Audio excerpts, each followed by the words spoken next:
how the person that betrayed you in the relationship actually loses every single time. Let me explain why. This is gonna be a good video, so stick around, guys. It's not gonna be that same convolutedness. I'm on point. I got some stuff to preach about. Okay, relationships. Here we go. I got it. Okay. So, if you were betrayed, you're in this video, you're doing the work, you're healing. This is gonna be a great video for you because I believe, as I've continued to do the research, and this is just kind of my own personal experience, but it seems to be a very balanced and consistent idea that I want to share with you guys. I should say a consistent idea. Is that if you were betrayed in a relationship, you actually win. And let me explain. So in any relationship, there's always, there's the yin and yang, there's the give and take, and it's never one-sided. There's always something to learn. And having said that, I would argue that whoever is betrayed, I like to talk in spectrums. So, in a relationship that's relatively healthy, it tends to, those people can still be friends. It can often be, it's just a situation of like going different directions. As adults do, you grow apart and you can be friends and, in a more secured attachment style, but then you go on the spectrum, you go up on the extremes, talking about, I talk about this extreme a lot, which is the narcissist and the unhealed empath. You're looking at a mess, and so in those situations, I believe there's even more to learn. The pain will be greater, but yet the reward and the growth will be larger. In other words, this is such a hopeful message. I really hope you guys take this to heart because it's really true. And back to balance, I feel like I've never felt more like the universe, whatever you want to call it, like everything just kind of has never been more balanced in my mind, as I can see people for who they are, and I've done the work, and I'm grateful for everything that happened. And I was initially going to make this video about if you're, lucky enough to see this video in time to get out before a narcissist, before you get discarded and have all this pain.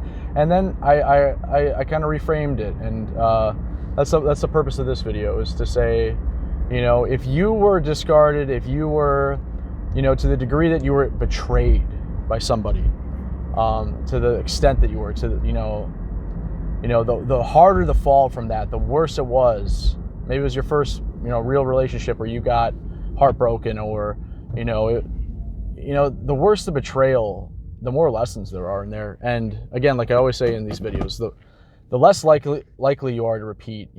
That pain is a reminder. Trauma is a teacher, and the things you don't need, your brain will do away with time. It's how your brain works.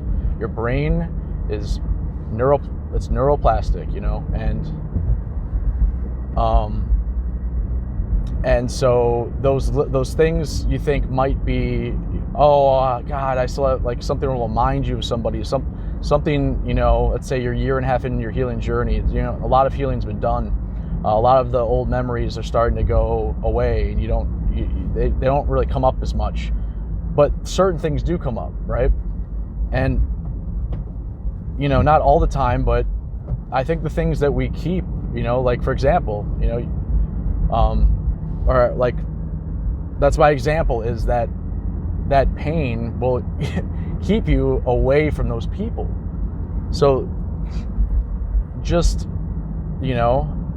the idea. So it doesn't even have to be necessarily things that come up, but just every now and then seeing somebody that reminds you of an ex, or it, and when you feel like it's literally like a drug.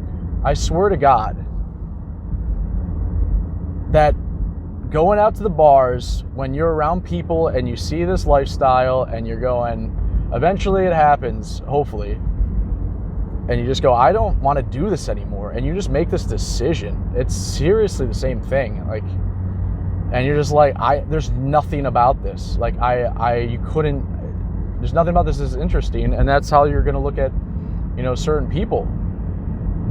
And the beautiful thing is they won't even look at you because they, you know, energy doesn't lie. Anyway, it's a little bit of a tangent, but that's me. I guess it's not too much of a tangent. That's another hopeful segue into the, you know, the topic of discussion, which is, you know, the balance of, it makes me really think deeply. I don't want to get too crazy in the like existential and the soapbox kind of, what do you call it? Like just getting a little grandiose over here. But it makes me think, you know, the most intimate relationships are intimate relationships, right? So those are going to teach you the most, and makes me think like, okay, if those are balanced and they balance out, i.e. what I am saying is actually, it turns out to be true, then, oh shit, that's the wrong gear. Fuck. Then is every relationship just kind of like a, you know, i.e. anybody, all people, there's like a balance between, I don't know, I guess that's a little, yeah, maybe that's a little more grandiose because it's like, okay, yeah, those people, yeah, it's not comparable, but maybe, I don't know. It makes me, you know, makes me do my kind of hippie, I get into my hippie side, and I just kind of go, it's all connected. Sometimes I go there, and that's when I'm feeling balanced, I guess, and I see balance, you know. And yeah, so if you're just getting out of a really bad relationship and you happen to come across this video, just know that whatever it was that made the relationship toxic, again, the proof is in the pudding. If it wasn't betrayal and it was a relatively secured, you know, secured attachment style type of, you know, a healthy relationship, then there's not going to be that much healing to do, and there's not going to be that much of, you know, you might be able to still be friends.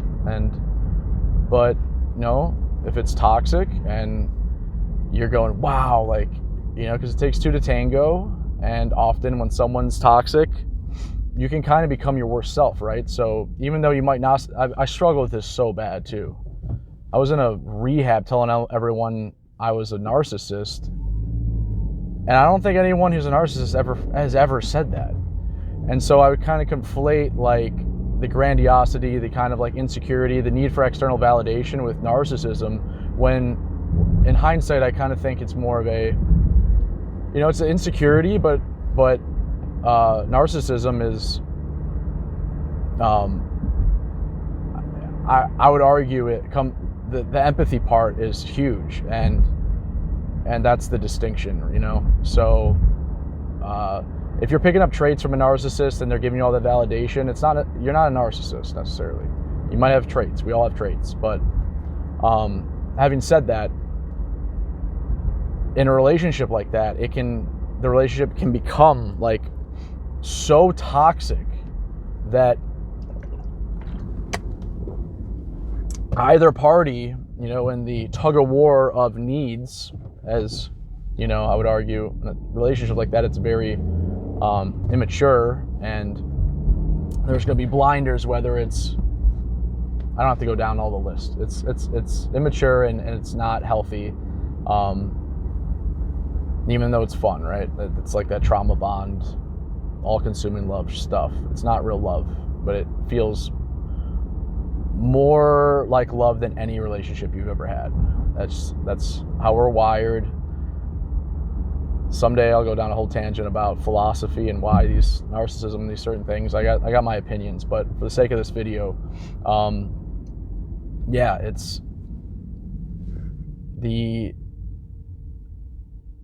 I used to think I was unlucky, and I not unlucky, but I used to think that I wish I had seen it sooner. But that's the point. I'm really trying to run home here, if that's the expression, is that you win. You win in general taking the hard path in life, but man, if you were betrayed and you can do the work and take accountability, it really doesn't do any use if the betrayal isn't, doesn't lead to a like an awareness and an enlightenment and like an awakening. Like if the betrayal just leads to a cynical, and again, I always bring up as a caveat as I'm kind of like just working stuff out,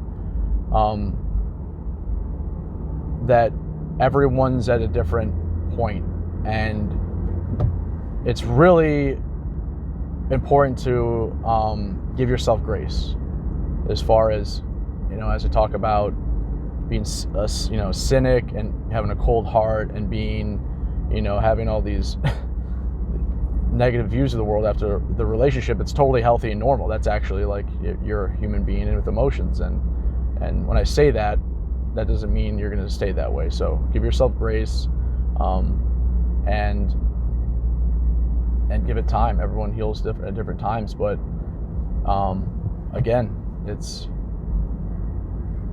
a good thing to have been betrayed, because I think some narcissists can, for me, I would say, I'm going to start to be a little bit more personal in these videos too, and, as I grow a set. But for me, I think, to my point earlier about you can take on traits from the narcissist and, become your worst self. Like, I would argue I had a narcissistic collapse, to the extent that I was one, as well as experiencing narcissistic abuse. the whole shebang. So that was fun. That'll wake you up. That'll put lead in your pencil. That's not the right expression. Forget that. Can we mute that? Anyway. So yeah. That's crazy, man. That's crazy to kind of, I hope I'm not coming off too preachy. That's just my style. I'm gonna work on it. I feel like sometimes I come off too preachy / like know-it-all. But I just have these like moments where I see it and I just want to say it and help people like that to the extent that I can. And I feel like this message is a good one. This is one of my better topics, I think, hopefully. Probably should work on this too, talking about the video in the middle of the video. No one wants to see that. All right, sorry. Yeah, so to the extent that that person was just toxic, and to the degree, I say to the degree and the extent a lot. The earlier they got out and the more toxic they are, the less chance they have to ever change. And to me, that's one of the most game changer notions, is that,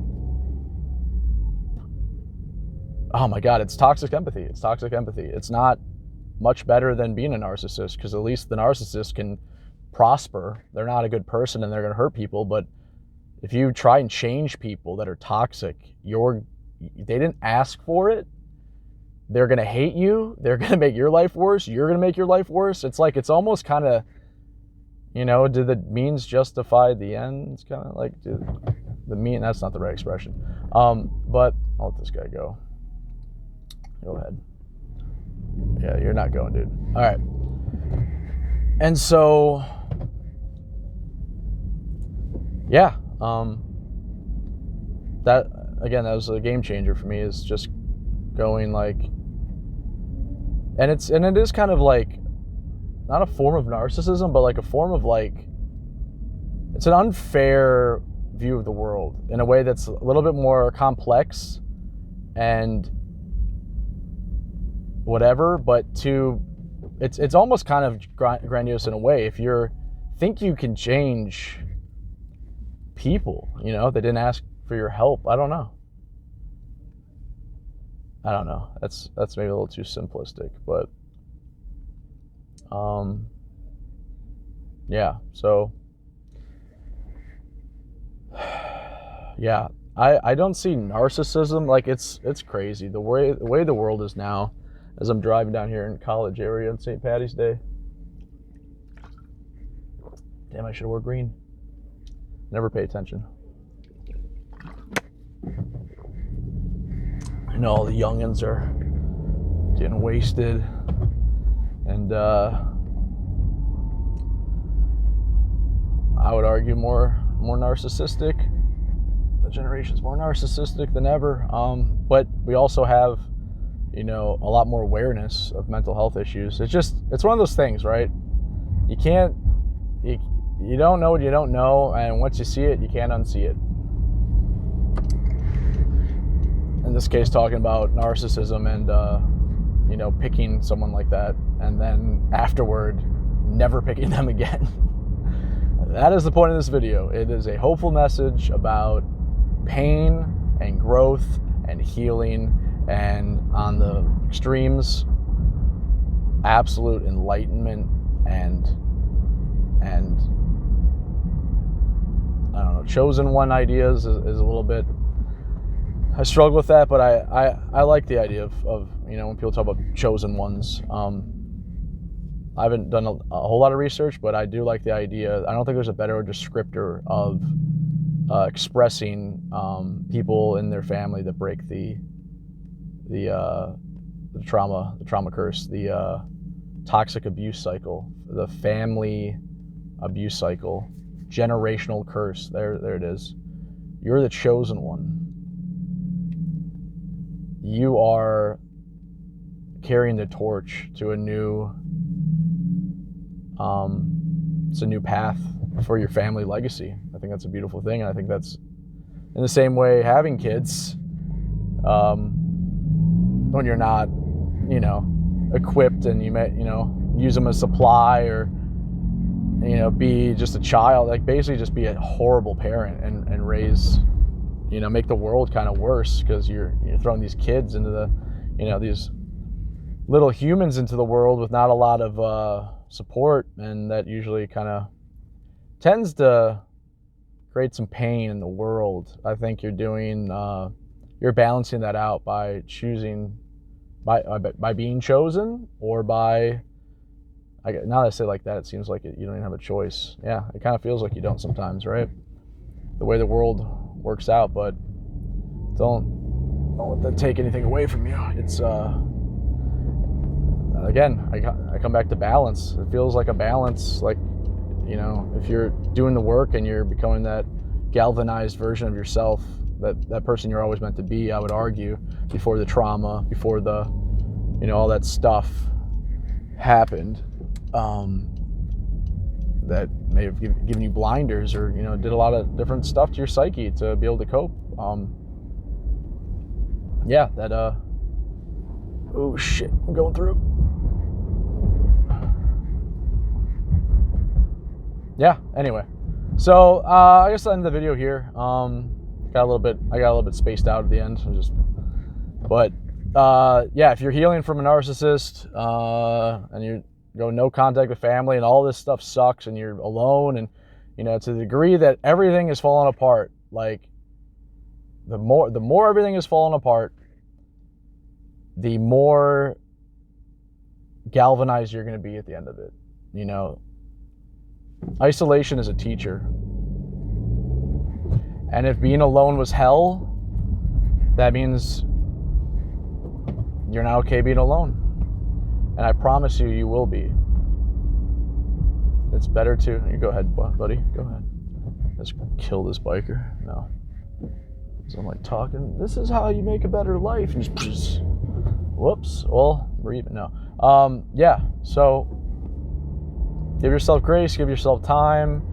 Kind of wish I spent more time on the point, because I really want to hammer home, that's the term, hammer home the point that is, you win if you were discarded. You are the winner.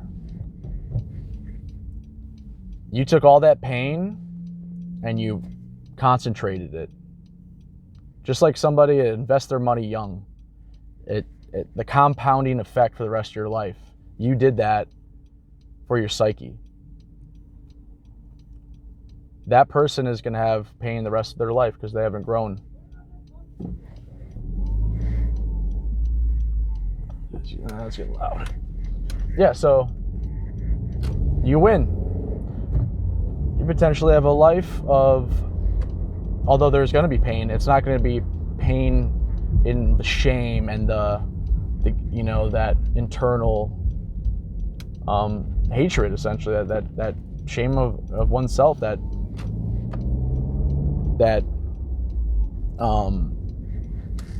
self-belief, you know, that pain is gonna, if you do the work, you're gonna win. And I would argue you kind of don't have a choice when you get brutally discarded by a narcissist. And yeah, they're gonna keep hurting people. Pray for those people, even pray for the narcissist. But yeah, it's